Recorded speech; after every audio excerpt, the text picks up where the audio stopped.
It has been a tremendous honour to have been the elected representative for the district of Ringwood since 2018. Our community in the east is a special place.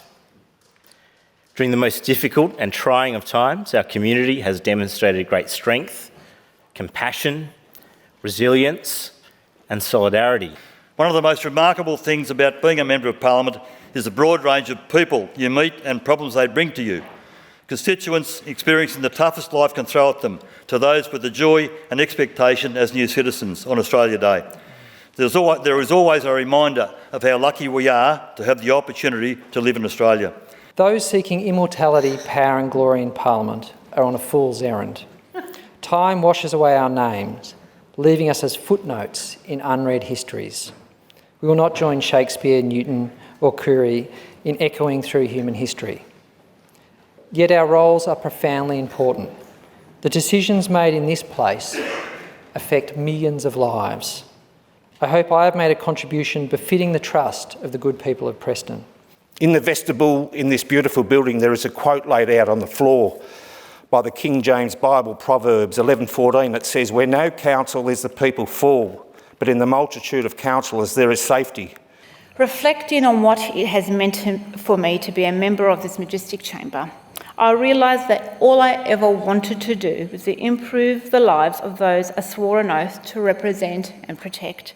My motivation and my inspiration in my role as a Member of Parliament has been to be the voice of my community, particularly those from low socio-economic backgrounds and those from migrant communities that have not lived in Australia for long and who are often afraid and not trusting of government. I was truly privileged to work for and with the community for 20 years. People I draw so much enjoyment and pleasure from. I worked with everybody, irrespective of their politics. I've always thought everybody pays my wages, just not the Labor voters. And those who were conservative-leaning, I guess my only test was, were they working for others? And if they were, well, I'd work with them. While I do have some concerns about the way the Parliament operates, I've also had the privilege to be part of some terrific debates in this chamber. And of course, those debates particularly are the ones where the Labor members get a conscience vote and people on this side get a free vote. And of course, being a Bellarine MP also meant pushing for critical regional services like health services, rebuilding much of Bowen Health, improve cancer, emergency, aged care, mental health services, the new Children's and Women's Service. Rebuilding of Cardinia Park Stadium, with the final stage almost complete, has been a real highlight. Go Cats this weekend. It has been the honour of a lifetime to serve in this place as the first member for Euroa. I will always be indebted to the community, to our community, for putting their faith in me as a young 28-year-old, and many at the time said I looked 18 and wondered if I could vote. But I leave Parliament optimistic about the future of our region.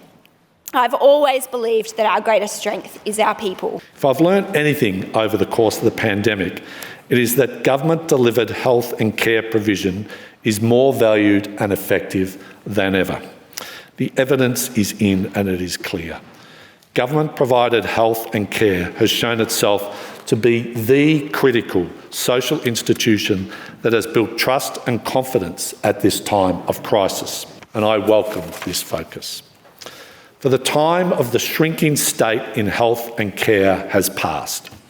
This government has laid the foundations for models of a caring state, an enlarged model of care. I am confident that it will continue to build on this over the next 4 years. Reform is really hard, and many of my colleagues have spoken about that today. It is messy, it's multilateral, it's not a simple policy development process. It's often a contest, and it kind of needs to be, because otherwise you get cornered into thinking about things in a very limited way. And I think one of the hallmarks of this government has been its preparedness to try and think about things in a different way, to try and challenge things. And in a sense, some of the great unforecastable events has meant that we've had to. Labelled the relentless Frank Maguire is a badge of honour. Relentless in the pursuit of remedies for the catastrophes of our times, helping more people deny that miser fate, and preventing Einstein's definition of insanity. Breaking the cycle of disadvantage requires creative solutions and collaboration. Speaker, for 23 years I've never left the field of play. Never stopped fighting for social and economic justice, and never stopped wanting to do more. I've given everything that I could give, and now it's time for others to take my place. I have no regrets, and thanks to all of those I've worked with, I'm leaving this place as I arrived, with a real sense of optimism and hope for the future. I have always had the firm belief that we should leave the world a better place than when we found it. As a local MP, I have worked hard every day to ensure I leave the electorate in a better place than when I first became the member for Lara. When I entered Parliament in 2002, I was part of the largest influx of women ever. 24 sassy and diverse Labor women, so many hailing from regional areas. At that election, the National Party elected its first woman to the Assembly, and the Liberal Party had only 2 women, making a total of 27, or just over 30% of this chamber. A huge increase of 22 women from when I had first voted 20 years earlier.